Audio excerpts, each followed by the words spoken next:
Sa maniwala ka at sa hindi, habang kumukonti ang pera mo, kumukonti rin yung mga tao sa tabi mo.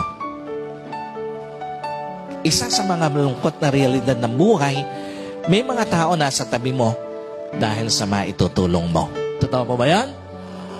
Whether we accept it or not, may mga tao sa paligid natin, may mga tao nasa tabi natin, depende sa makukuha sa iyo. Depende sa mapapakinabang sa iyo.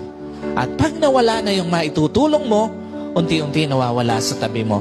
Pag nawala na yung mapapakinabang sa iyo, unti-unti nawawala sa tabi mo. Pag nawala na yung makukuha sa iyo, unti-unti nawawala sa tabi mo.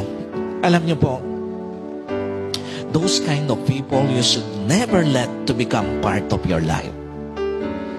Pag nakita na natin yung mga ganong klase ng tao sa buhay natin, huwag mo nang hayaan maging parte pa ng buhay mo. Those kind of people you should never let to become part of your journey. And those kind of people you should never allow to become part of your bounce back story.